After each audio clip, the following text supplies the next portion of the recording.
Okay, what's up mga kabilog? Welcome to BMS, Bilog Motor Shop. Eto, may bisita tayo. NMAX version 2. Ang issue nito, umingay ang panggilid. Umingay ngayon, eto, binaklas ko na. Ayan, binaklas ko na, oh. Ngayon, nung binaklas ko siya, kaya pala umingay ang panggilid. Ayan, oh, puro tama, oh. Ayan, oh, tumama yung bakal niya, oh. Kaya umingay ang panggilid nito, ayan, oh. Ayan, oh, tumama doon sa takip. Ito, ayan, ayan ang tama ng takip. Ayan, tumama dyan. Kaya pala tumama dyan, pag baklas ko, lumuwag yung tornilyo rito sa sigunyal. Reklamo sa akin na may-ari, ang ingay daw ng paggilid at nakakatakot pa anda rin. Sobra ingay. Pagbaklas ko, ayan, lumuwag ang tornilyo rito. Kumalas. Ngayon, nung kumalas, ayan, tumama tong puli doon sa takip. Yun ang issue nito. Tapos, isinabay na rin ng may-ari ang reklamo rito. Ang reklamo rito, dragging. Lagi nagda-dragging, yung parang pag-aabanti ka, nanginginig siya. Nagda-dragging. Ngayon, kaya chinek ko yung kanyang clutch lining. Ang clutch lining niya hindi pantay ang kain. Ayan, oh. Ito, tingnan nyo, ha. Ito manipis. Ha, yan, manipis. Oh, tapos itong dalawa, ayan, makapal. Oh, makapal. Oh, ito pa isa, tatlo yan. Oh, ito makapal. Oh. Kaya nagda-dragging, ayan, hindi pantay ang kain ng clutch lining. Ayan, oh, ito manipis. Oh, kaya naman siya nimipis, ito, ha. Ito ano ko lang. Ito sa akin lang, ha. Kumbaga, concern ko lang sa mga motor. Ayan, pina-regroove nila to. Hindi ko naman sinasabing masama tong regroove. Hindi ko rin sinasabing nagmamagaling ako. Ito, pina-regroove. Ito totally sa totoo lang, tong regroove nakakalakas sa clutch lining. Malakas umubos ng clutch lining ang regroove. Sa totoo lang kasi tong clutch lining na to yung didikit dito. Pag nag-rev ka, bubuka tong clutch lining, didikit dito. Ngayon, ang kakayuri ng clutch lining, ito. Hihilahin niya yan. Ngayon, meron siyang regroove.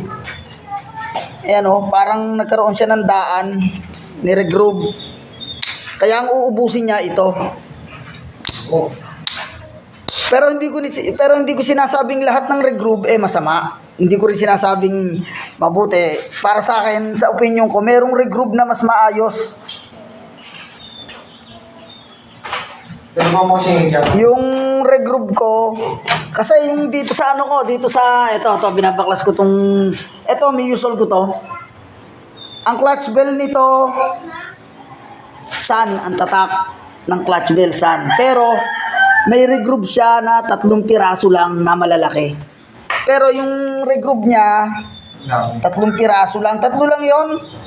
Isang ikot na gano'n na magkaruktong. Tapos isang ikot na gano'n na magkaruktong. Yan marami. 3 ikot na gano'n na magkaruktong yung sa akin. Hindi siya yung parang thread. Ito yata, parang thread yata to. Oh. Parang thread. Pangit yung regroove na parang thread, yung unti-unting nalabas. Unti-unting nahigpit. Parang thread yung ganyan, oh. To. Ayan, nakita niyo yung thread dito. Yan yung thread. Yan, parang ganyan. Pangit yung ganyang regroove. Kasi ang uubusin niya, ang clutch lining. Ang ginagawang force ng thread, itinutulak niya palabas o pahigpit. Kung paano ang ikot, conforme sa ikot. Itinutulak niya palabas o paloob, conforme sa ikot. Kaya ang nangyayari, pagka pa-thread ang regroove, nauubos ang clutch lining. Kaya para sa akin, hindi ako sang-ayon sa regroove, pero hindi ko naman sinasabing lahat ng regroove ganyan. Merong nagre-regroove na ang regroove niya, wala akong sample, di ko pa nakakalas yung Ang regroove niya malaki. Malaki na 3 piraso lang. Pag ikot niyang ganon, magkaruktong. Tapos dito sa gitna, magkaruktong uli. Sa kabilang dulo, magkaruktong uli. Yun, mas okay sa akin yun. Hindi masyadong malakas sa clutch lining. Pero pagka yung parang thread na ganito, Uubusin kasi nito clutch lining eh.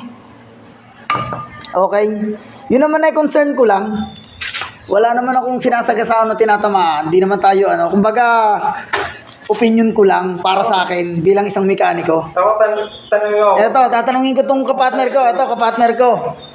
Ayan, magsasalita kapatner ko. Ito yung sa akin naman din. Usapang group to. Kung tutusin sa akin, sa akin, wala na regroup. Tapos ang para wala masyadong gastos. Yun lang ho. Konti lang naman ang epekto noon eh. Yun lang masasabi ko. Salamat. Wala ka ba siya shoutout? Ha?